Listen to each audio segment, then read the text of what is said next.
Hi, I'm Yolanda and this is Speak On. What's your number? What's your body count? Are you slutty? Today we're talking about promiscuity. The definition of promiscuous is having or characterised by many transient sexual relationships. Also, demonstrating or implying an unselective approach, indiscriminate or casual.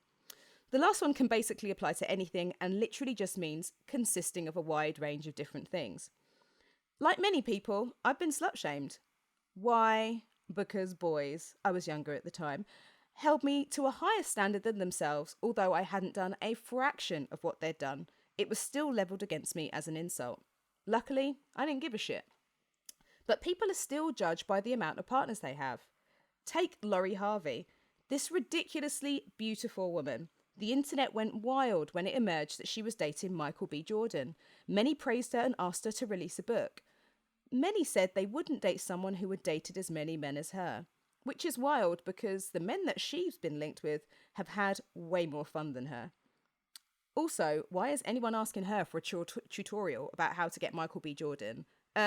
Excuse me, sir, how did you get her? Anyway, today I'm joined by two of my mates to discuss promiscuity. Film and TV exec Pamela Drameh and creative director Danni O'Halloran. Hi! Hi! Hello! How are you both doing? I'll start with Danni. Yeah, I'm just in lockdown 3 and trying not to lose my mind. And what about you, Pam? Exactly the same. Loving that we're in lockdown 3 and I just moved house, so at least I have something to take my mind off of it. Just hardcore adulting over there. Yeah, all good. Okay, so let's get into it. So today we're talking about promiscuity. We're talking about slut-shaming. Things that have, a lot of people have been slut-shamed, particularly women. I don't know, that's what we're going to discuss anyway. So, first question. Are you truthful about how many people you slept with when you're asked by friends or potential partners? I'm going to start with Pam. Yeah. I am. Because I don't know. Oh, I can't believe you're making me say things like I don't know my number. You don't have to say the number. On a podcast. We know, but I have to Pam. say, we know you're pure as the driven snow. But Thank you.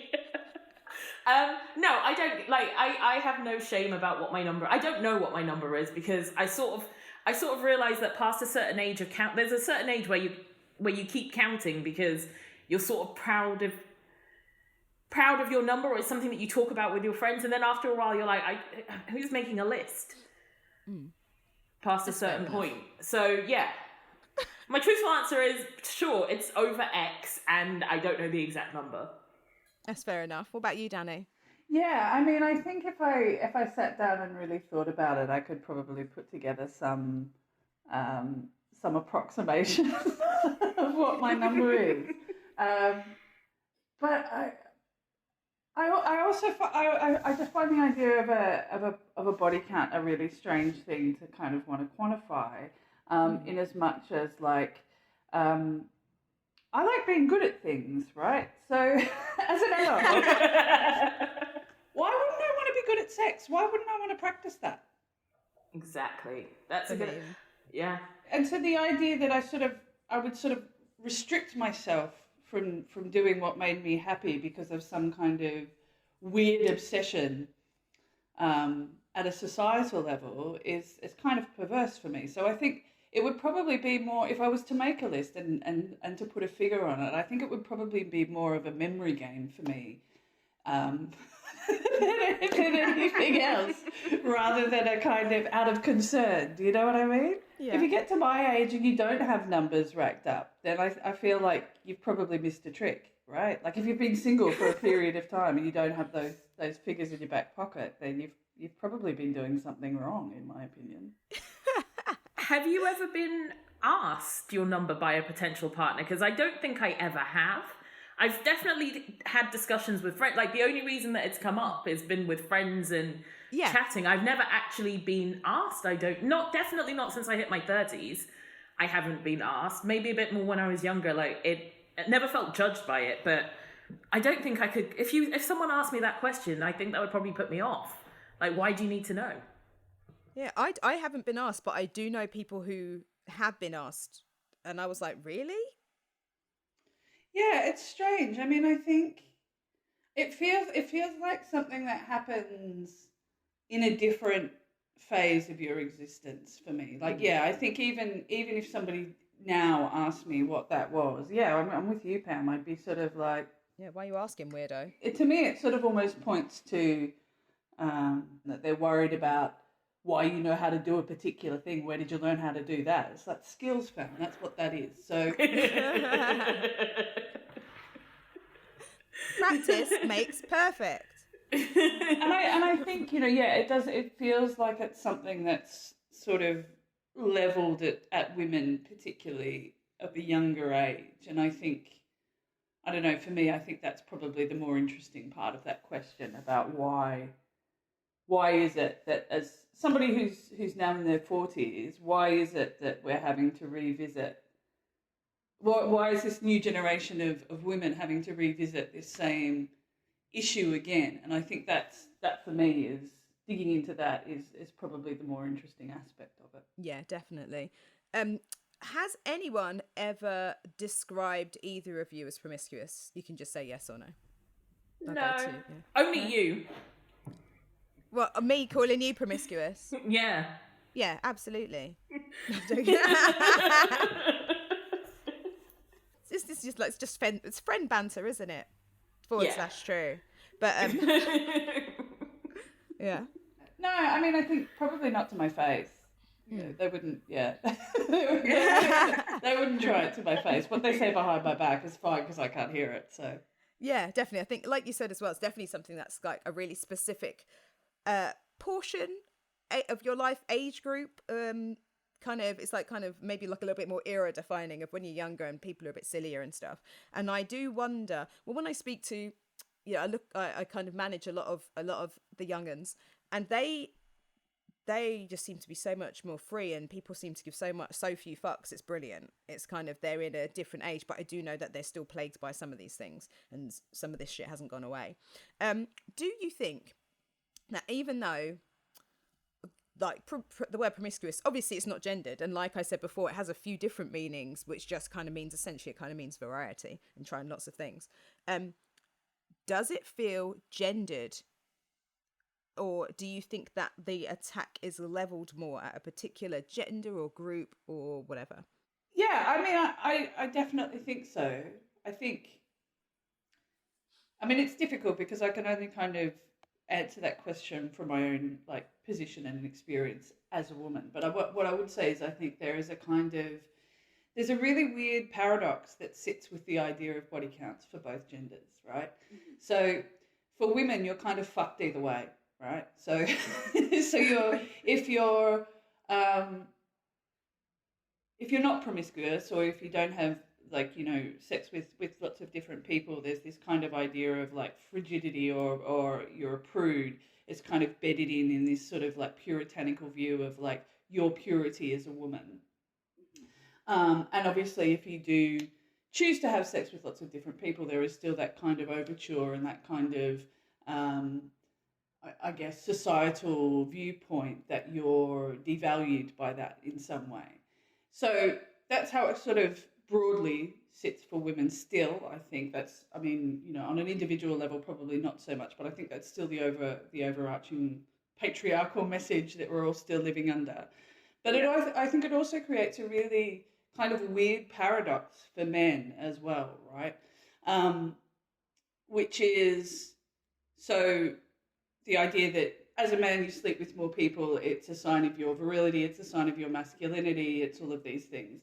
While these guys are racking up like their numbers and hitting body counts, they're still dealing with the paradox that women face, right? Which is, if I have lots of sex with lots of people, I'm devalued. So who are the men fucking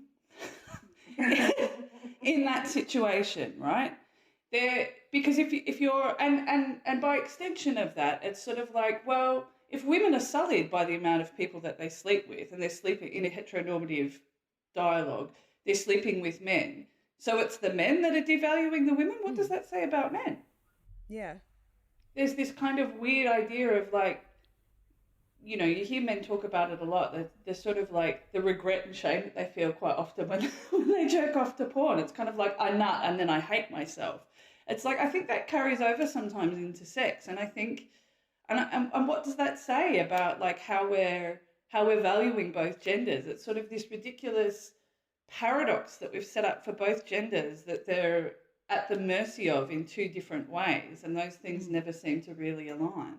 Yeah, and you've made like so many good points there, because if you think about, you know, you're saying that kind of the purity, even like the myth of virginity and all that kind of fun stuff, all these things that you're giving to men or you're giving away, and then it put men in the position where they're the takers, or they what are they doing? What is their role in that, and how did they feel about that? And yeah, I suppose like I suppose it's kind of not a gendered word. It's just kind of, is it just that it's almost like a word with two meanings, Pam? Promiscuous is a word with two meanings. Does it feel is it gendered? Even the word isn't gendered, but is the kind of this notion of promiscuity gendered? I think so, because I don't think anyone calls a guy who, like, I think Danni made really, really good points that I will agree with, and I was a bit like, she sort of said everything that I wanted, that I could possibly say on it, and is actually a bit more generous than I would be towards the male gender. Just because I do think I don't think I've ever heard anybody use the term promiscuous when talking about a man, unless they're making a specific point, because society, as she said, like, sort of rewards this sort of the guy about town who's shagged loads of girls, and even if people are like, oh, he's a bit of a scally, it doesn't diminish his social status in any way. So even if people are a bit like, oh yeah, no, he's a bit of a wrong, you know, or we say all of those sorts of things, and no one ever goes, oh, he's a promiscuous man, you know, like, so it's sort of, it has sort of been gendered, regardless of irregardless of the fact that it's a genderless word, like it applies to both men and women and animals, I guess. I don't know. Yeah. So, yeah. And then obviously there are stereotypes that exist around around promiscuity. And there are so many of these different stereotypes. And when it comes to promiscuity, leveled at different communities, races, etc. So if we think about the myth that, I'm going to call everything a myth, essentially. The myth of the promiscuous black male. The myth of like how promiscuous gay, like the LGBTQ community are, and obviously a woman who has had sex with more than two people. So it's like, what damage do these stereotypes cause, and who is it? Is there anyone else that I haven't named that it's hurting? I'll go to Danni. No, I think that's a pretty good overview in terms of its damaging.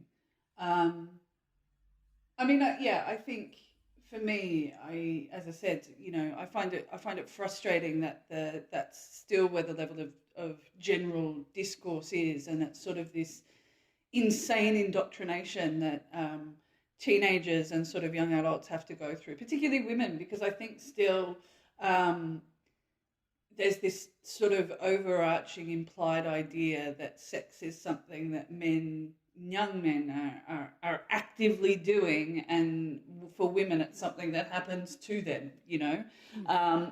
And this sort of idea of a passive role of women, which I think is slowly being broken down. And I think it's being broken down because there's way more communication between women of a younger age that wasn't available when I was growing up and in that age bracket. And I think, you know, obviously I think this idea of this sort of hypersexualized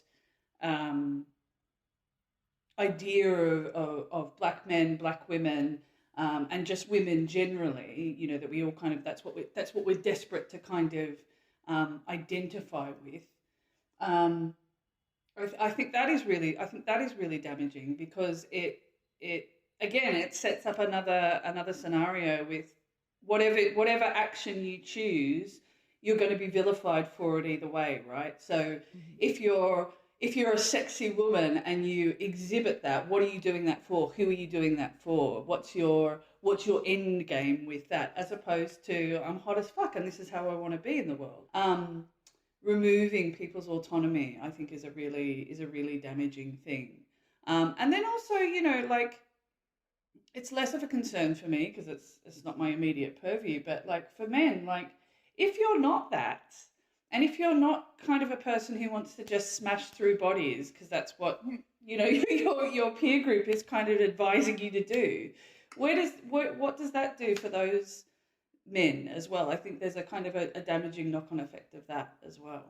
And then Pam, like, what are your thoughts on that, especially when it comes to, well, you don't have to focus on this, but I mentioned like the myth of promiscuity with black men, and obviously then Danni said, you know, the hypersexualization of black women. How do you think promiscuity and that the stereotypes and that damage those communities? I think, well, because I think it gives you, especially like, because when you add a focus, like a race lens onto it, then you have the whole, you know, I can't even gonna say it, like the whole BBC thing, you know, like I see that on dating profiles, and I'm like, you're reduced, like, so Pete, that's black men describing themselves as having, as just by their appendage, because I'm not gonna say it because I think it's quite gross and really racist and horrible. Like, it's such a, and like that thing of, but it's also clearly been sort of absorbed as some sort of way of being accepted, you know, like there is so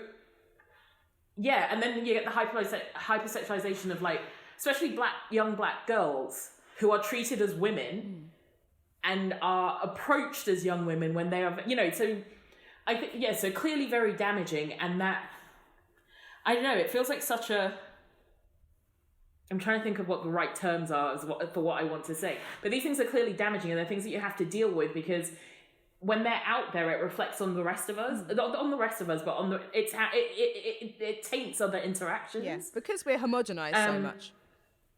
Exactly. And I don't know what, I mean, I'm sure there's lots of work that can be done to counteract it. And, you know, there's stuff out there, but yeah, it's incredibly, and now I just feel a bit depressed because it's actually just, I was like, oh yeah, no, it's just a bit gross, isn't it? And it's just not, and how do you navigate that as an individual in a way that doesn't lead you, you know, when I can't imagine what it's like being like younger and having been a young black man and being asked about the size of your penis immediately, or having assumptions made about the size of your penis. And given that we know that it's all bullshit, how does a young man who might have a below average penis like, how does that make you feel? How do you get to be confident when there's this overarching impression that you're virile and think, you know, it's incredibly damaging, I imagine. Yeah. I think, yeah, there are so many, like you're saying, adding that lens of the race lens. Don't mean we all love intersectionality, but loving the race, adding that race lens to this and thinking about the damage of that kind of promiscuity stereotype, even when it comes down to people's dads being in their lives and all that kind of fun stuff, it all kind of filters into this wider thing. And obviously it's just all, the answer for everything is just racism, but it's kind of racism meets patriarchy, which just creates a lovely like toxic, exactly, yeah, it's like a toxic gas. There needs to be like there needs to be a word for like toxic intersectionality. Maybe that's it. Maybe we just call it toxic intersectionality. Yeah, that's what it is. Have you coined a term? Have you coined a term? Oh my goodness. That's it. Yeah, toxic intersectionality. That's definitely what it is. So I'll go to Pam for this. I mean, the answer may be no, but have you been slut shamed? I don't think so. I don't think so. Or if I have, not to my face. Yeah. But I also don't really know anyone that, although I say that, but never been slut shamed as far as I remember. But I do think it's like, as we've been having this discussion, I'm sort of reflecting on like growing up and things like that. And what I realized is that like as a teenager, like the group of friends that I had, we had our own sort of like set of what we called like moral, but what we didn't call them then, but I'm now realizing are like moral behaviors around sex. Like it was fine to have a boyfriend and have sex with your boyfriend if you were over 16, because that was the legal age. Like, and it's so wild to me that this is how we like when you think, looking back on it, I was like, these were really quite rigid rules that we had for like, these were quite rigid societal rules that we put in place for ourselves. So yeah, people who had boyfriends who were like 15, they weren't having sex, or they didn't tell us they were, because we'd be like, well, you're not 16 yet. Yeah. And then, so yeah, having sex within having a boyfriend was fine. You were slutty if you were just having sex. And that was our sort of moral sort of guideline. Yeah, I'm just thinking about like those like years from year 10 to like year 13 before you got off to university. And that we had our own like, so that's probably the only, but I didn't have sex until after I was at university anyway, so it never really applied to me. Yeah. But there was definitely there were definitely girls that I probably slut-shamed. Yeah. Because that was going to be my next question. Have you ever slut-shamed anyone? For sure. I can still remember her name. Oh no!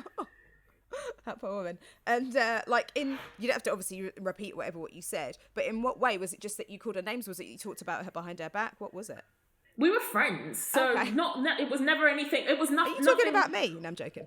Sorry. It was nothing horrific. It wasn't really bad. It was just Natalie so and so is a bit of a slut. Yeah.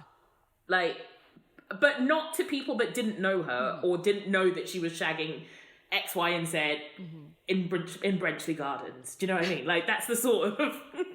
Oh my god, no, I'm thinking of more horrible things. There was a girl who got fingered. I don't know her. Oh god, there's a girl who got fingered in KFC and we just called her finger licking good. Oh my god. Oh my god. We were so of course, yeah, and like we didn't know any better. Yeah, of course, yeah. What about you, Danni? Have you been slut-shamed, or have you ever slut-shamed anyone? I mean, yeah, I definitely would have, because teenagers are just savage little animals who haven't been made into non-sociopathic adults just yet. Do you know what I mean? Like, so I absolutely would have. Or, you know, just been horrible about something to do with somebody's boyfriend or whatever else. I don't think I mean, yes, I probably was in that same way. I mean, I went to an all-girls Catholic school. They are notorious for psychological warfare, right? That is what we excelled at. If they'd offered some kind of, I don't know, graded structure against it, all of these women would have, you know, girls would have gotten A+ the whole way through, because that is, I think that's the kind of.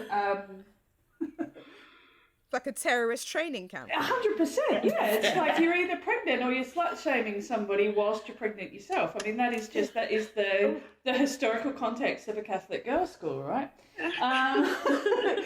yeah, I absolutely probably would have in that kind of context not felt very good about it. But also I think, you know, you don't have the cognitive abilities to actually realise what it is that you're saying. It's just weaponising the most hurtful and obvious thing that you can get away with, I think, in that context, without, you know, having a physical altercation, which is sort of, you know, that's what the men's do, and the women's are all about the mind. But I think it's really indicative also of the fact that what you're doing at that age is just absorbing the things that are around you. And you're, you know, and that can come from a whole range of different influences. You know, if you had anybody in your circle of friends with older sisters or brothers, suddenly what you had access to was very, very different. Their influence kind of crept into things, whether it was cultural or, you know, talking about people's sexual proclivities. Yeah, but I think more broadly, I think, you know, in terms of me being slut-shamed, it was more so like, I think retrospectively, there's a point, I think I was probably about 30, where I just sort of realised that for my entire existence, from about the age of 13, whether I was actively participating in it or not, I was being viewed as a sexual object, you know, often quite derogatorily, you know, like, you know, men yelling shit out of vans and all of those sorts of things that every woman experiences, right through to the, you know, the whole gamut of all of that kind of overly sexualized behavior. And also that thing of, like, you know, when you're 16 trying to get away with being 18 and all of those sorts of things, which is normal teenage behavior, but it kind of feeds into something that I think is slightly more perverse. Is that whole thing of like women who are on watch for turning 18, you know, famous celebrities. Oh God! And again, it's the contradiction that you're kind of like trying to navigate through. Is like, I'm not meant to be sexualized, or I'm not meant to be a sexual being, but every bit of messaging that I'm getting externally being projected onto me is about getting to that point where you're of a legal age to be able to be fucked with, right? Like, exactly. Yeah. Even like when you go into, I mean, I'm not the publication that shall not be named, but other publications do it as well, where if you are, by mere virtue of being a person with breasts, you are like, you know, a person with boobs, you are standing there and you are putting on a busty display just by standing there. It's like wearing shorts. You're putting on a leggy display. You are showing off. And it's like, no, mate, I'm wearing clothes and I'm standing here breathing. I'm wearing clothes. I'm putting my trash out. Like, please. Yeah, literally, yeah. People literally putting their trash out. And they're just like, you know, blah, blah, puts on a leggy display. And while she takes out the trash. Rubbish in the bin. Yeah, Exactly. Putting on a busty display while she eats a sandwich. It's and like, just do you know what's bullshit. really like? And the thing that's the most bullshit thing about some of that is that and we all know who the publication that shall not be named is that it's primarily aimed at women. So actually, by using those terms, what it's saying to other women is you should slut shame this woman essentially because look at her, she's putting out the trash and she's got her legs out, and you don't, you know, nice people, like there's that whole because you know that sidebar of shame shit is it's mainly women that go on that website and and it's they don't even need to use that language necessarily, because lots of other, I'm going to say celebrity columns in air quotes, do really well without using that language. People are there for the people and the content. They're not there for that. But that patriarchal umbrella that sits over it can't stop describing women in that way. And I wonder what would happen. Not that they give a shit, but I wonder what would happen if they just removed that language. They're going to still get everybody going. Of course, there we're going to look at the things they're going to look at. People want to see if Nicole Richie is, I don't know, like catching jokes with Cameron Diaz or whatever. Yeah. No, that's really true. Yeah, I think that's it, right? And it's sort of like whatever system of oppression is introduced in a society. I think it is a feature, not a bug, of that system when you are participating in it and doing the work for that system, right? So as you're saying, women who are engaging in that behaviour of sort of just absorbing this language and then reusing it themselves without really necessarily knowing why they think that way necessarily. Not because people are stupid, it's just because you're kind of absorbing things subconsciously almost. You know, that is patriarchy working as intended, right? Because while we're sort of divided and pointing fingers at each other, we're not collectively realising our power as a group and as 50% of the population, you know, we're not realising that power together to be able to go, these systems are fucked and we shouldn't be participating in them anymore, and we should be doing everything that we can to try and pull those things apart. So when we're kind of all at each other's throats and worrying about, you know, what celebrities are fucking who and whether or not they're doing it, you know, frequently or not, it's sort of like it's, you know, we're distracted and our eyes off the main prize, right? And that is the way that the system is designed to function. Definitely. Oh, sorry, Pam. No, I was just going to say, just on that level of like, I realised a couple of years ago, I think we've had this discussion before, Yolanda, that like there's a lot of famous women. I'm going to like Keira Knightley is the one that springs to mind the most for me, because we're similar ages and she did Pirates of the Caribbean when she was a teenager and I was as well. And for a while, I thought I didn't like Keira Knightley. I was like, oh, she's a bit... And then I was watching, is it The Duchess that she did? Or I was watching something with her years later, and I was like, why don't I like Keira Knightley? She's actually quite good. And then I was like, because Piers Morgan's newspapers told me not to. And then I suddenly went through every female celebrity that I thought that I had a negative opinion on that was sort of based on nothing. And like that just something clicked in my brain, and I was like, so there is almost no, like, one, we don't know celebrity, so I can never say I don't like someone because I don't fucking know them. And like once you get to that point, you're like, this is quite freeing, and then I can just not like someone's work. That's fair enough, like, you know. That's okay. I can think someone's not particularly great in that role or a great actress and is a bit overrated, but those are very different things to like what the perception that I had of them just based on exact terms like, you know, the leggy and, you know, this sort like they do. It's really insidious, isn't it? It really is, yeah. And I think that's a really valid point. You sort of like there's a switch moment where you kind of go, actually fine, or you see an interview with somebody and just go, she seems actually, why did I? And it's because of their exposure as well, right? And it's a really valid point that you raised of, you know, these women being sort of, you know, 16, 17, 18, when they're having this enormous amount of focus and exposure on a global level. And it's almost sort of like, you know, it's really interesting because you're sort of seeing it with... The one that springs to my mind instantly is Lizzo at the moment, right? She's been lauded. And just at the moment, there's a pretty steady backlash towards her and the choices that she's making as a woman, which, you know, whether you agree with them or not, they're her fucking choices. And she's doing it and she's having to make those choices in a very public way. And I think that's, again, what you see with these women. And so then when the language sort of switches from lauding someone into vilifying them, you end up sort of taking on these opinions, again, probably subconsciously, and because of the way that the language is sort of manipulated and used.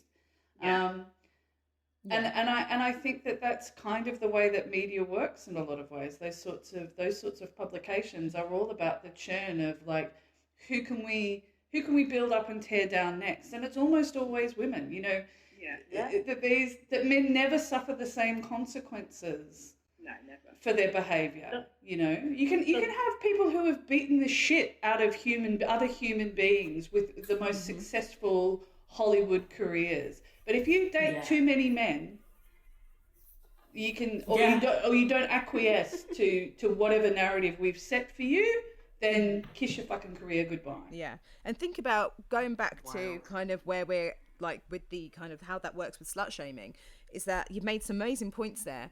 And one thing that runs through, whether their press is negative or positive, is that they're still doing the display. They're still, so whether it's negative, positive, or whatever, neutral, that language of that sexualization is still happening all the way through. But because they're using words like display, it's making it sound like this was their choice. They chose to do this because they wanted your reaction. They chose to do this because they were enticing you or them or that person. And so I would have to do a proper deep dive to see what kind of columnists, what gender the columnists are. But do you think that slut shaming comes more from men or women? And whichever one you say, why? I'll go to Pam first. It's a tricky one because, again, I like this is not this anything I say is not going to be based in fact. It's just going to be conjecture on sort of like how exactly my impression of it. And I think we touched on it about like girls' schools being full of like psychological warfare and like who is it that calls the Kardashians agents of the patriarchy? I think it's Mona Elst. I can't remember I'm not sure how you pronounce her surname, but she is a Egyptian feminist. And I think she calls them she calls certainly agents of the patriarchy who are better up at holding the patriarchy than some men. So I think there is definitely an element of that, but essentially I'm sure if you looked into it, it's probably it's probably quite equal. Yeah. When you look at the kinds of publications that we're talking about, when you look at who's actually in editorial power in those publications, there's a consistent theme of men in the sort of top level positions who are making the decisions about how things are framed and how things are worded. Yeah, they set the house style, don't they? Yeah, and then when you look the next level down, there does tend to be, quite a lot of women writers. So it's sort of almost like, again, it's reiteration of that structure of the decisions are being made at a very top level about the kinds of things that they're going to publish and and follow as a story by men, and then, you know, unfortunately a lot of the time enacted by women to that kind of editorial brief. Yeah. Oh, and it was Jamila Jamil's interview with Krishnan Guru Murphy where she said the Kardashians are double agents for the patriarchy, which, I'm sorry, that's really such a funny statement. It's brilliant. It really cuts to the heart of it, doesn't it? It really does. It really does. It really does. It's like, I shouldn't laugh that much, but that is genuinely one of the funniest things Jamila Jamil's ever said. It's spot on, isn't it? It's spot on. It is. The accuracy. Okay, so when it comes to kind of slut shaming, the reason I asked that question, because I was thinking about like my own experiences of being slut shamed, and I think women may have done it behind my back, but men definitely did it to my face. I say men, again, boys, we were kids. It's not been as I've been an adult or anything. And it was because they were holding, you know, they are taught to hold women to a higher standard because of how girls, I should say, at that point, how girls are supposed to behave, how they're taught to behave. And Danni touched on it earlier, and Pam echoed it as well. That thing of women being the passive entity in that transaction of any kind of sexual activity is happening to them.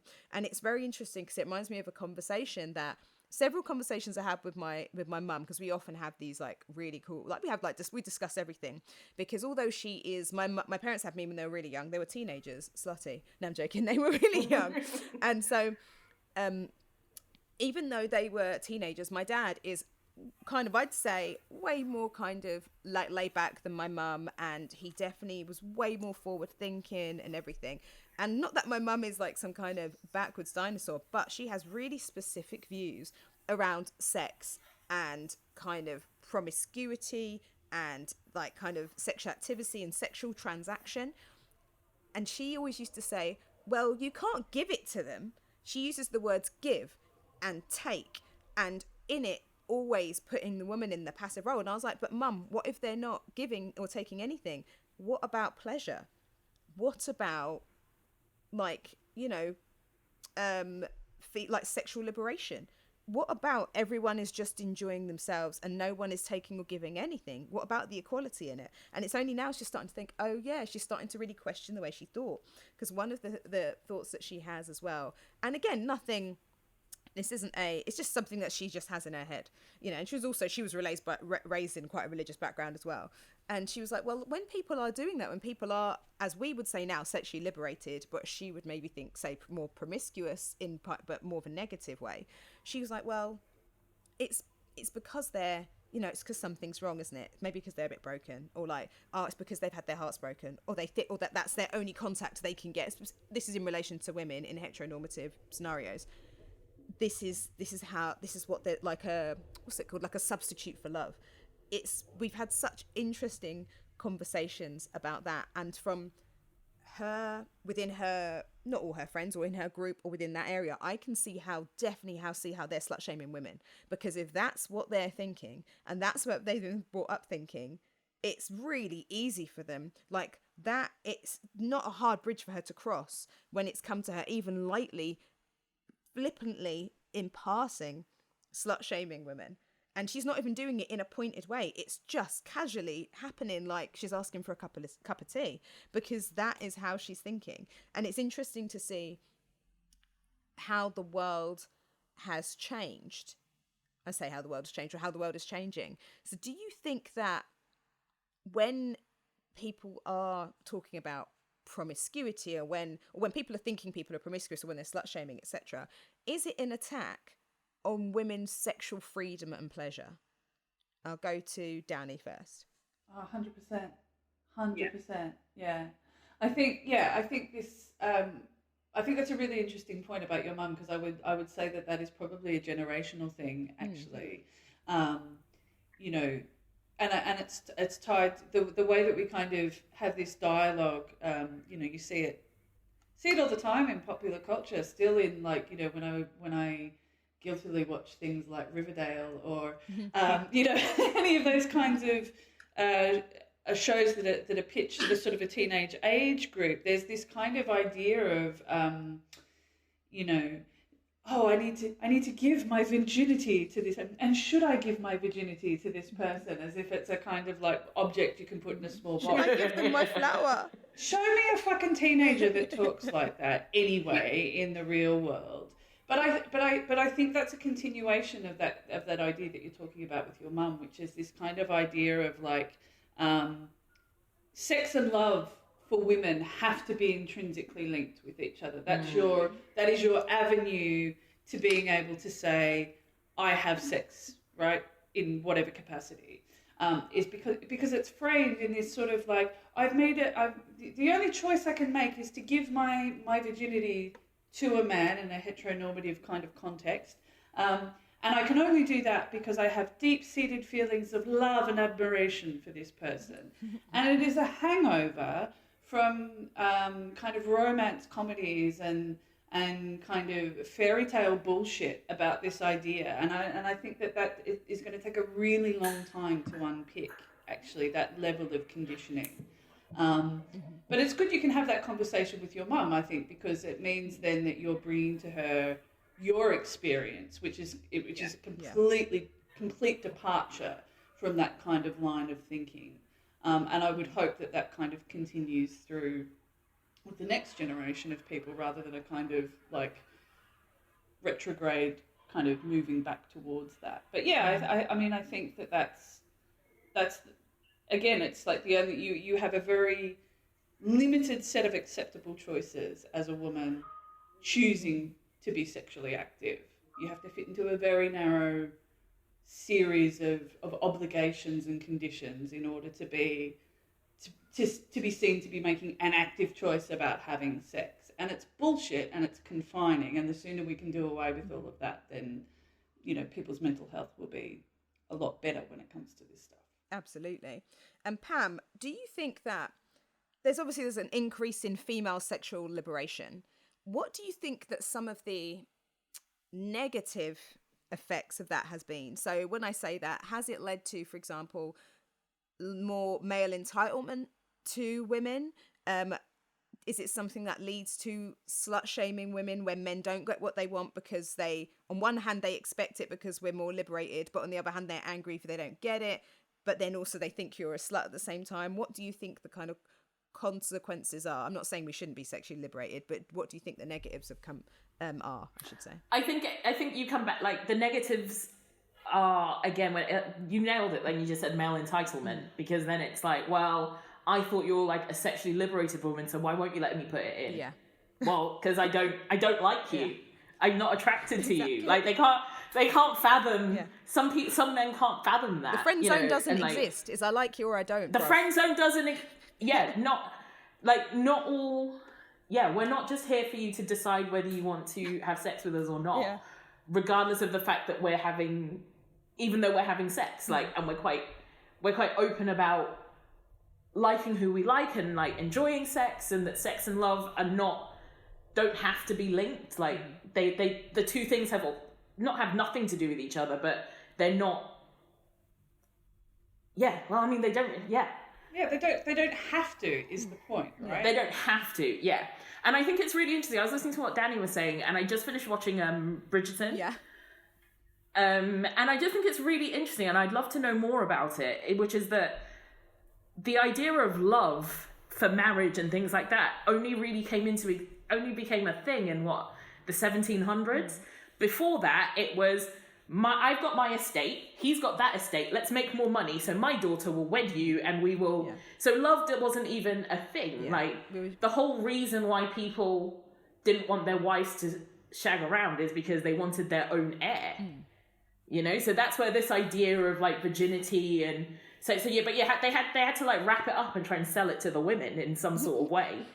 Yeah. They had to brainwash us into us wanting it by thinking, but then no one will love you, and then you'll just die penniless because you can't have your own money. It wasn't about love. Yeah, sorry. It's no one will marry you, and then you will be, and like, if no one marries you, then you are useless and worthless to society. Yeah, because the only currency you had, the only value you had, was whether or not you could shoot babies out your cooch. And if you could do that, and you were attractive, therefore you would be viewed as valuable. But if you didn't fall into any of those boxes, then like good luck as a spinster love. Like that was Yeah. that was exactly all the social currency you had, you know. And then you get like, so like, yeah, I just find it interesting. And then like Bridgerton is set in sort of Regency, and like Regency is that time when love came into it, although as we know from like, but actually in reality it was still very much I guess it's the start of the Industrial Revolution, and so money started changing, and that's why things started to get a bit, people, like, if people have more money, then you don't have these great estates and blah, blah, blah. Anyway, it's becoming a history lesson, but I just find it really interesting how we went from marriage being just a thing about money and land and estates together. Mm-hmm. Most poor people never got married. Yeah. Because they just lived. So we don't actually know how people lived in those days and what their attitudes towards sex were. There's not that much data on it because they were poor and they didn't have records. There's not as many records, is what I should say, because most records we have are again tied to money. And then love sort of comes into it, but then they don't want to get that power hasn't gone, has it? Like the power and like love comes into it and people start making their own matches, but now we have to add something more to it. I just find it really interesting that we're actually not that far developed from like the 1700s. Mm-hmm. Yeah, no, I think there's a lot of validity in what you're saying, because I think that in individual pockets or in small microcosms of humanity, change is really apparent and really obvious and very forward moving, but yet it takes collectively the wheels of change move very, very, very, very slowly. Yes, because you're dismantling. You're trying to dismantle things, as you say, that have been embedded into us for effectively centuries.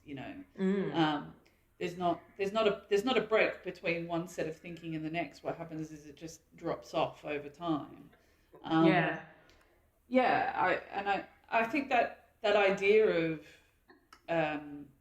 love and marriage being in sort of intrinsically linked, and the only way for a woman to sort of be able to express herself sexually in that context as being the only very narrow acceptable thing. I think unfortunately there's still a kind of that still pervades.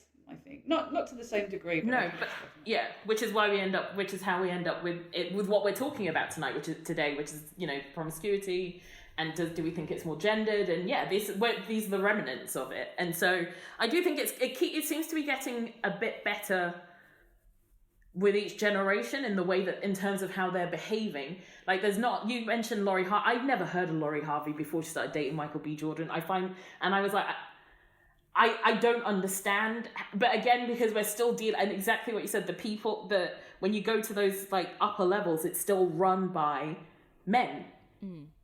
And so you still got those, so those opinions are always going to come through. So I'm excited to see what happens when we're old ladies, and when, there's more women in charge and in those power positions and things like that, and have been for a few decades, to see what that will be like.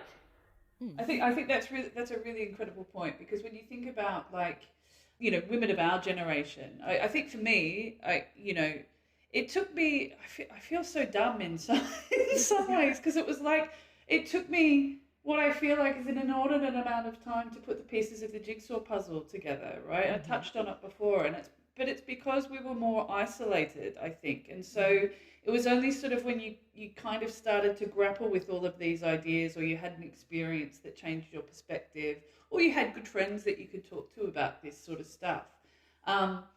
It was still relatively, compared to now, sort of fringy kinds of discussion, and coming into, being 15, 16, 17 when you had access to the internet is quite a lot. It's quite a late kind of point for those things to be accessible to you. Mm-hmm. And so I feel like there was, like, my enlightened moment sort of seemed to come quite, what I think is quite late in my life, and what I think is a really positive thing for the Gen Zers and the kids is that they're having these discussions at a much younger age. Yeah. And I think that's when you start to see real effective change, because they look at the same structures that we're looking at, but they're in a position where they can actually start to infiltrate them as well as us, you know. We can have the kind of the pithy discussions like this about all of the things that feed into it. They're way more empowered to actually move into those areas and start to really shake shit up. Yeah. Also, when you've got an aging population, I don't mean this in a kind of like genocide-y way. It's not. but you're gonna have a big drop off, right? You're gonna have a big drop off of these ideas when people pass away, and it's an inevitability. And so I think as long as these dialogues are still kind of happening with the younger generation and being pushed by the younger generation, then I think, as you say, Pam, I think that's when it will be really exciting to see how that stuff fundamentally changes, because I feel we're just on the cusp of it, you know. There's definitely going to be some great evolution, and I think 100%. What you've really reinforced as well is that the Brexit vote happened too early. If they'd waited 5 to 10 years, right? So or after COVID, like literally.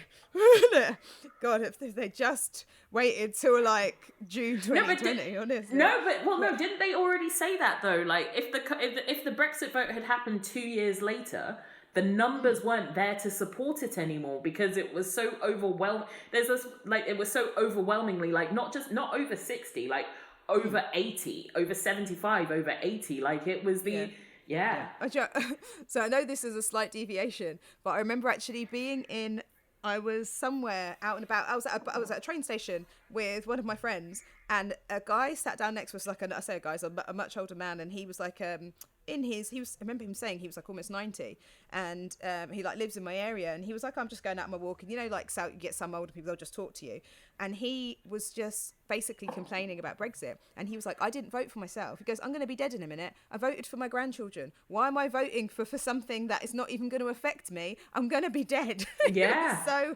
He was so. Was this in London? Yeah. But obviously in London is so different because we were slightly more Romanian. Well, we're in a bubble, man. Yeah. I went back to Kent to vote because, you know, as we know, it's Brexit Kent for our country.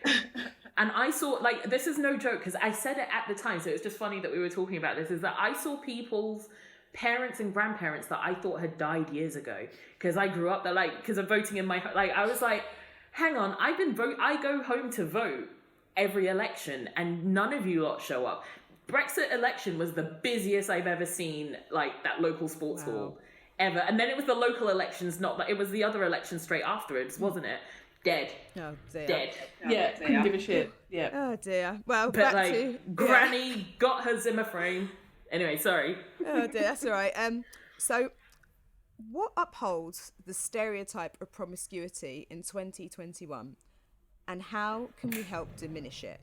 Well, I think I'm sort of becoming conscious of the fact that we're talking about these things in very very traditional and heteronormative kinds of ways, and I I wouldn't want to speak on behalf of the queer community, but I actually think it's those things, right? I think anything that kind of dissipates, breaks down, changes the kind of overarching, pervasive morality for society it will actually be the thing that brings about our freedom, right? Like as soon as you start to give voice to different ways of people living and existing outside of kind of very traditional sort of heteronormative delineations, then that actually is the thing that will start to change things. Because I guarantee you, like, that these sorts of issues around promiscuity, particularly for the male gay community, like, couldn't give a shit. Like, it's, you know, if they could get badges printed up, they probably would. Like, you know, that's like my friends that are gay are just kind of like 47. It's like, I don't know your name. Like, you know, it's kind of, it's a badge of pride. And, you know, and I think the idea of these kinds of like, you know, slut-shaming for lesbians within the lesbian community, I would be surprised if that really happens as well, because why would they give a shit? They're already marginalised anyway. Why would you start you know, attacking each, you know, one of your own kind of thing.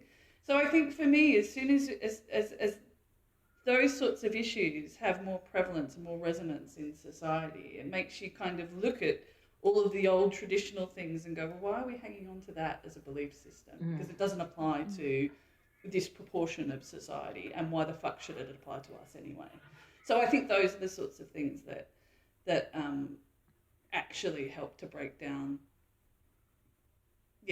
those sorts of moralistic overtones within society. Yeah. Wicked. Anything to add, Pam? Not really. Yeah, I think Danny pretty much nailed it. Look at God, we're all. Is this? Are we in a bubble? Like, because we all have the same. Yeah. Are we in an echo chamber? Is this my echo chamber? No, and echo, I think echo, and I think echo. Yeah, anything that is outside, like basically heteronormative. The heteronormative dominance over sex and all the white heteronormative, I think, is the other thing to point out as well. Dominance over these things just needs to go. Like, and the sooner that is dismantled, and then we'll see. Like, I'm excited for like our first like prime minister who's in a throuple, or like. I'm excited for our first prime minister that didn't go to a private school. Mate, calm down. I was going to say, Margaret Thatcher didn't. What are you talking about? So don't get too excited. Was she go? Oh no, she went to which school? She went to which school? Well, the school for the dark arts. That's where she went. But anyway, sorry. But so I'm excited to see what happens next and where we go. And even when things, and I think like as someone, what are we, millennials? Yeah. I just really don't want to be like those that are in charge now, so that when like these ideas come through, and even if it, to my brain, it sort of makes it like hurt a little bit, I hope that I'm always open to the fact that I don't know. I won't know. Like, I'm not young. I'm not living in that world anymore. Yeah, 100%. Yeah. I think the other thing that, you know, I kind of keep talking about the men's, but I feel like, and I don't mean this in a sympathetic way, actually. I mean, I think I think, you know, the idea that the burden of unpicking and dismantling an oppressive structure that's been enforced upon you is for the people who are having that oppressive structure imposed upon them. It's their job to fix it, I think is bullshit, right? Yeah. Like, I'm almost sick of talking about these things to men or for men, because the power is with them, right? You have a system that's set up for your fucking benefits, that you regardless of all the different intersectionalities, it is still largely, predominantly for their benefit. So actually, what dialogues are men having with other men, right? Yeah. It's the same that, you know, as a white person, I can't, you know, it's up to me to talk to other white people about their bullshit racism, right? That's my fucking responsibility, because we're the people who benefit from it. And it's the same for these, you know, patriarchal and misogynistic kind of structures. It shouldn't be up to us to dismantle those. It will be, because that's just the way that shit works. People don't give up. No one's going to give up their ice cream willingly. No, 100% not. And I'm very aware of that. But what I want to see happening more of, and I think it is men instigating these conversations at a public level. Men having these conversations with other men, and not for the fucking box ticking point scoring thing that they do in order to get to get into women's pants again anyway, right? Like, because you see it happening. It's not like these things don't happen in other places. They do. You know, we're really close to Sweden. People should have a look into what they're fucking doing around gender norms and heteronormativity and all of those sorts of conversations, because it's possible. It's within our scope of humans to change our behaviour. You know, we're not having blood rituals every single time the sun goes down ananymore. We kind of gave that away a few centuries ago. Hold on, you aren't? That's why the COVID. But, you know, we as humans, we're incredibly adaptable, and we're incredibly you know, we have the ability to change and to change our thinking, and it just seems really kind of reductive to me that we're still having to kind of force people into thinking a different way. Just fucking do it, because it will make your life better as well. Yeah, definitely. Okay, so to round up, we did a survey on the gram to ask people a little bit about, like, what's your number, about slut shaming, etc. And I just wanted to share the results. So we asked people, when dating, does it matter if your partner has slept with more people than you? And 99% of the people that answered said no. Then we asked, if someone told you their number was above 50, would that change things for you? 70% said no, but 30% said yes, even though 99% didn't care. Okay? And then we asked as well, this is just for fun, do you think people who have had more sex or have a higher number are better at sex? And 87% said no, 13% said yes. Obviously that 13% that got, they really believe in their talent. They've done their 10,000 hours. That's all it is. That's all it takes to be an expert. That's all it takes. Right, so I'm going to go to Pam for this. So really, should the amount of sexual partners anyone has had before matter? I thought you were going to say make them better at sex. No, I mean, like, because we know that, just because you've done your 10,000 hours, if you've done your 10,000 hours with bad teachers and you haven't changed it, you've just done 10,000 hours of the same thing. So we know. So does it matter? Yeah. Does it matter? Should it matter? Should it matter the number of people that you've had sex with? Yeah, like the number of partners that you're like, so the number of sexual partners anyone has had before you. Should it matter?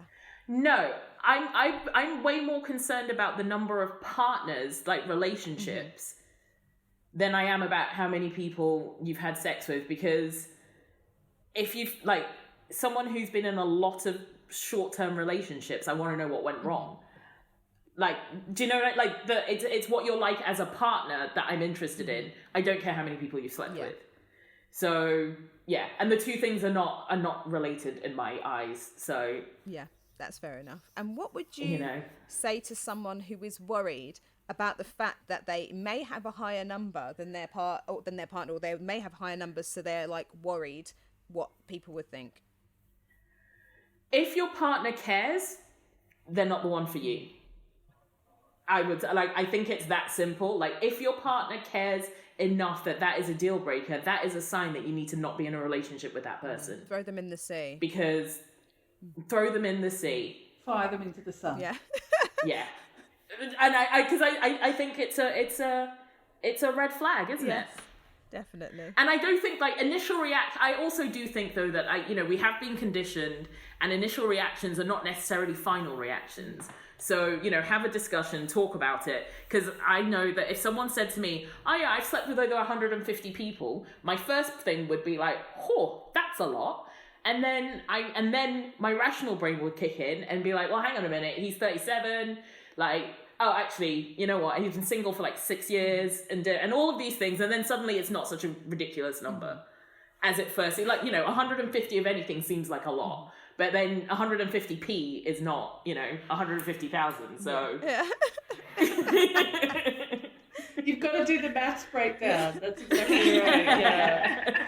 On average, it's an average across years, more so than a collective number, right? I think, I'm with you. I just don't care. I just care. It's about caring that person is nice, that person is good, and also that caring that person is good enough at that.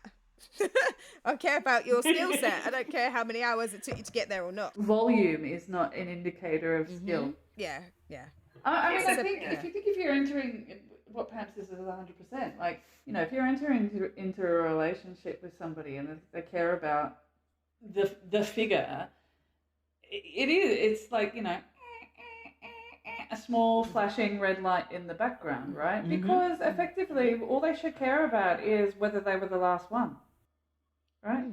That's it. If I'm entering into a committed relationship, all you need to know is there was people before you, but you were the last one, and that's all that should matter, Assuming that monogamy is, of course, your thing. Exactly. If that's what you're kind of entering into. Yeah. But other than that, it literally holds no intrinsic value to you as a person. How well you've treated that 150 people, you know. Yeah, wicked. Well, thank you so much for joining me. And I suppose in summation, what is your number? It doesn't fucking matter. So thank you so much for joining me today. And I think, that's it. Just bye Danni, bye Pam. And hopefully you'll both be back again soon. Excellent. Thanks so much, Yara. That was great fun.